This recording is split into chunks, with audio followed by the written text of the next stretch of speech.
British अखबार the guardian ने अपनी एक रिपोर्ट में भारत और पाकिस्तान को लेकर बड़ा दावा किया है। अखबार ने अपनी रिपोर्ट में दोनों देशों के खुफिया अधिकारियों के साथ इंटरव्यू और पाकिस्तानी जांचकर्ताओं के साझा किए गए दस्तावेज का जिक्र किया है, जिसमें कहा गया है कि भारत की खुफिया एजेंसी रॉ ने साल 2019 के बाद राष्ट्रीय सुरक्षा के साहसिक कदम के तहत कथित तौर पर विदेशों में कार्रवाई शुरू की। गार्डियन अखबार से बात करने वाले भारतीय और पाकिस्तानी खुफिया संचालकों के अनुसार भारत सरकार ने विदेशी धरती पर रहने वाले आतंकवादियों को खत्म करने की एक व्यापक रणनीति के तहत पाकिस्तान में व्यक्तियों की हत्या की। ब्रिटिश अखबार ने अपने रिपोर्ट में दावा किया है कि पाक में आतंकवादियों को ठिकाने लगाया जा रहा है। दोनों देशों के खुफिया अधिकारियों का हवाला देते हुए अखबार ने कहा कि भारत की विदेशी खुफिया एजेंसी ने 2019 के बाद से विदेश में मौजूद आतंकवादियों को खत्म करने के लिए भारत की व्यापक रणनीति का हिस्सा है। इसके अलावा ये भी दावा किया है कि पाकिस्तान में 2020 के बाद अब तक 20 आतंकी मारे जा चुके हैं। पाकिस्तानी जांचकर्ताओं के मुताबिक इन हत्याओं को अंजाम ज्यादातर संयुक्त अरब अमीरात से संचालित होने वाले भारतीय खुफिया स्लीपर सेल द्वारा दी गई थी।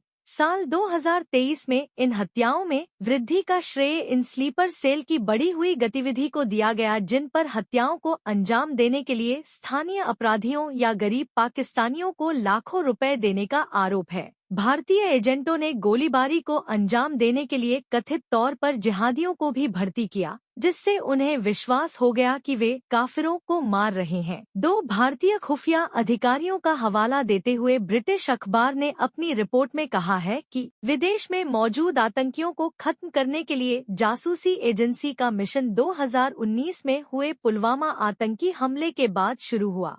बता दें कि पुलवामा में हुए इस आत्मघाती हमले में एक आर्मी काफिले को निशाना बनाया गया था, जिसमें 40 जवान शहीद हो गए थे। इस हमले की जिम्मेदारी पाकिस्तान के आतंकवादी गुट जैश-ए-मोहम्मद ने ली थी। हालांकि इन आरोपों पर भारत का कहना है कि इस तरह के झूठ भारत विरोधी प्रचार का हिस्सा है।